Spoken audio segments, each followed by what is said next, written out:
Chapter 8. The Queen's Croquet Ground. A large rose tree stood near the entrance of the garden. The roses growing on it were white, but there were 3 gardeners at it busily painting them red.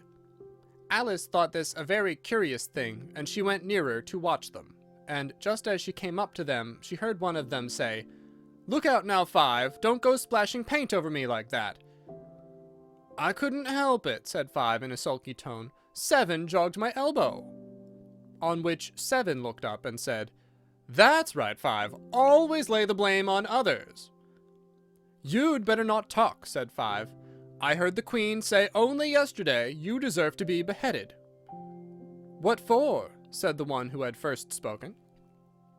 "That's none of your business to," said 7. "Yes, it is his business," said 5, "and I'll tell him. It was for bringing the cook tulip roots instead of onions." 7 flung down his brush and had just begun, well, of all the unjust things, when his eye chanced to fall upon Alice, as she stood watching them, and he checked himself suddenly. The others looked around also, and all of them bowed low. "Would you tell me," said Alice, a little timidly, "why you are painting those roses?" 5 and 7 said nothing, but looked at 2. 2 began in a low voice, "Why, the fact is, you see, miss, this here ought to have been a red rose tree, and we put a white one in by mistake. And if the Queen was to find out, we should all have our heads cut off, you know. So you see, miss, we're doing our best afore she comes to—" At this moment, 5, who had been anxiously looking across the garden, called out, "The Queen! The Queen!" And the 3 gardeners instantly threw themselves flat upon their faces. There was a sound of many footsteps, and Alice looked round, eager to see the Queen. First came 10 soldiers carrying clubs. These were all shaped like the 3 gardeners, oblong and flat, with their hands and feet at the corners. Next, the 10 courtiers. These were ornamented all over with diamonds, and walked 2 and 2, as the soldiers did. After these came the royal children. There were 10 of them, and the little dears came jumping merrily along hand in hand, in couples. They were all ornamented with hearts. Next came the guests, mostly kings and queens, and among them Alice recognized the White Rabbit. It was talking in a hurried, nervous manner, smiling at everything that was said, and went by without noticing her. Then followed the Knave of Hearts, carrying the king's crown on a crimson velvet cushion, and last of all this grand procession came the King and Queen of Hearts. Alice was rather doubtful whether she ought not to lie down on her face like the 3 gardeners, but she could not remember ever having heard of such a rule at processions. And besides, what would be the use of a procession, thought she, if people had to lie down upon their faces, so that they couldn't see it? So she stood still where she was, and waited. When the procession came opposite to Alice, they all stopped and looked at her, and the Queen said severely, "Who is this?" She said it to the Knave of Hearts, who only bowed and smiled in reply. "Idiot!" said the Queen, tossing her head impatiently, and turning to Alice, she went on, "What's your name, child?"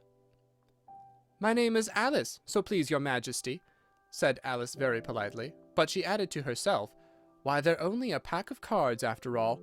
I needn't be afraid of them." "And who are these?" said the Queen, pointing to the 3 gardeners who were lying round the rose tree, for you see, as they were lying on their faces, and the pattern on their backs was the same as the rest of the pack, she could not tell whether they were gardeners, or soldiers, or courtiers, or 3 of her own children. "How should I know?" said Alice, surprised at her own courage. "It's no business of mine." The Queen turned crimson with fury, and after glaring at her for a moment like a wild beast, screamed, "Off with her head! Off!" "Nonsense!" said Alice very loudly and decidedly, and the Queen was silent. The King laid his hand upon her arm, and timidly said, "Consider, my dear, she is only a child." The Queen turned angrily away from him, and said to the Knave, "Turn them over!" The Knave did so very carefully with 1 foot. "Get up!" said the Queen in a shrill, loud voice, and the 3 gardeners instantly jumped up and began bowing to the King, the Queen, the royal children, and everybody else. "Leave off that!" screamed the Queen. "You make me giddy!" And then, turning to the rose tree, she went on, "What have you been doing here?" "May it please your majesty," said 2 in a very humble tone, going down on one knee as he spoke, "we were trying—" "I see," said the queen, who had meanwhile been examining the roses. "Off with their heads!" And the procession moved on, 3 of the soldiers remaining behind to execute the unfortunate gardeners, who ran to Alice for protection. "You shan't be beheaded," said Alice, and she put them into a large flower pot that stood near. The 3 soldiers wandered about for a minute or two, looking for them, and then quietly marched off after the others. "Are their heads off?" shouted the queen. "Their heads are gone, if it please your majesty," the soldiers shouted in reply. "That's right," shouted the queen. "Can you play croquet?" The soldiers were silent and looked at Alice, as the question was evidently meant for her. "Yes," shouted Alice. "Come on, then," roared the queen, and Alice joined the procession, wondering very much what would happen next. It's a very fine day," said a timid voice at her side. She was walking by the White Rabbit, who was peeping anxiously into her face. "Very," said Alice. "Where is the Duchess?" "Hush, hush," said the rabbit in a low, hurried tone. He looked anxiously over his shoulder as he spoke, and then raised himself upon tiptoe, put his mouth close to her ear, and whispered, "She's under sentence of execution." "What for?" said Alice. "Did you say what a pity?" the rabbit asked. "No, I didn't," said Alice. "I don't think it's at all a pity. I said what for." "She boxed the queen's ears," the rabbit began. Alice gave a little scream of laughter. "Oh, hush!" the rabbit whispered in a frightened tone. "The queen will hear you. You see, she came rather late, and the queen said—" "Get to your places!" shouted the queen in a voice of thunder, and people began running about in all directions, tumbling up against each other. However, they got settled down in a minute or two, and the game began. Alice thought she had never seen such a curious croquet ground in all her life. It was all ridges and furrows. The balls were live hedgehogs, the mallets live flamingos, and the soldiers had to double themselves up and to stand upon their hands and feet to make the arches. The chief difficulty Alice found at first was in managing her flamingo. She succeeded in getting its body tucked away, comfortably enough, under her arm, with its legs hanging down, but generally, just as she had got its neck nicely straightened out, and was going to give the hedgehog a blow with its head, it would twist itself round and look up in her face, with such a puzzled expression that she could not help bursting out laughing. And when she had got its head down, and was going to begin again, it was very provoking to find that the hedgehog had unrolled itself and was in the act of crawling away. Besides all this, there was generally a ridge or a furrow in the way wherever she wanted to send the hedgehog to, and as the doubled-up soldiers were always getting up and walking off to other parts of the ground, Alice soon came to the conclusion that it was a very difficult game indeed. The players all played at once without waiting for turns, quarreling all the while, and fighting for the hedgehogs, and in a very short time the queen was in a furious passion, and went stamping about and shouting, "Off with his head!" or "Off with her head!" about once in a minute. Alice began to feel very uneasy. To be sure, she had not as yet had any dispute with the queen, but she knew that it might happen any minute. And then, thought she, what would become of me? They're dreadfully fond of beheading people here. The great wonder is that there's anyone left alive. She was looking about for some way of escape, and wondering whether she could get away without being seen, when she noticed a curious appearance in the air. It puzzled her very much at first, but after watching it a minute or two, she made it out to be a grin, and she said to herself, "It's the Cheshire Cat. Now I shall have somebody to talk to." "How are you getting on?" said the cat as soon as there was mouth enough for it to speak with. Alice waited till the eyes had appeared, and then nodded. "It's no use speaking to it," she thought, "until its ears have come, or at least one of them." In another minute the whole head appeared, and then Alice put down her flamingo and began an account of the game, feeling very glad she had someone to listen to her.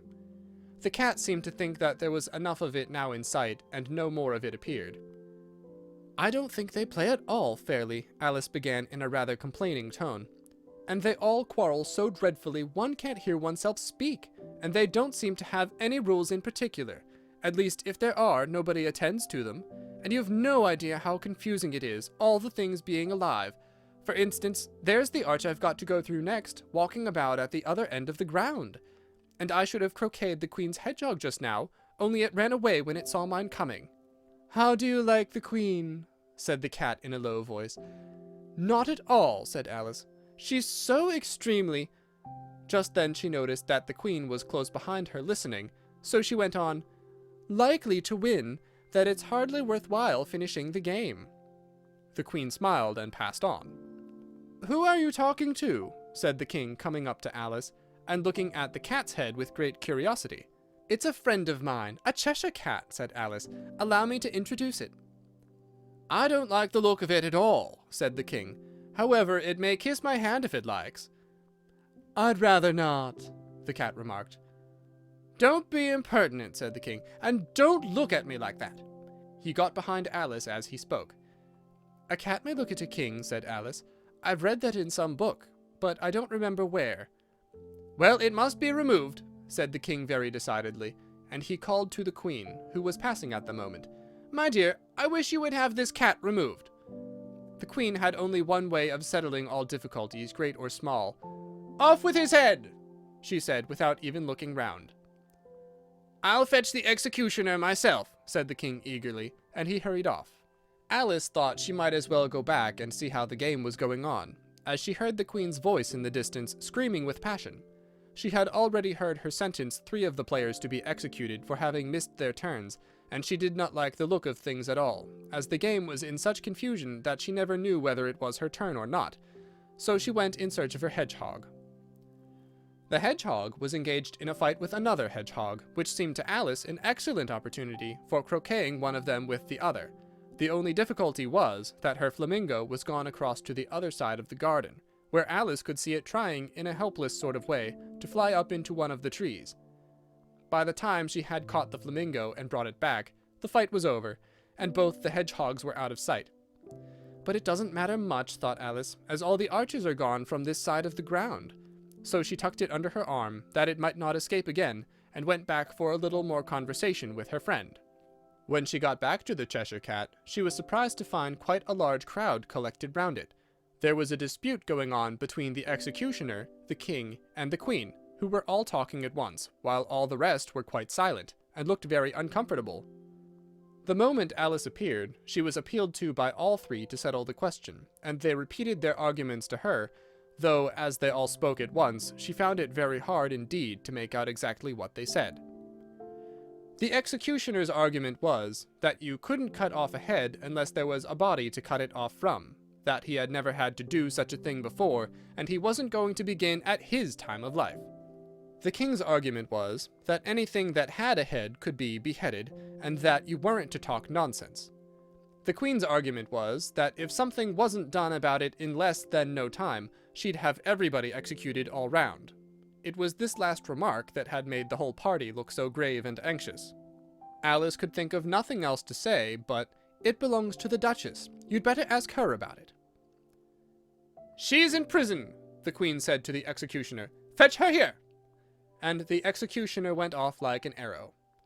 The cat's head began fading away the moment he was gone, and by the time he had come back with the Duchess, it had entirely disappeared. So the king and the executioner ran wildly up and down looking for it, while the rest of the party went back to the game.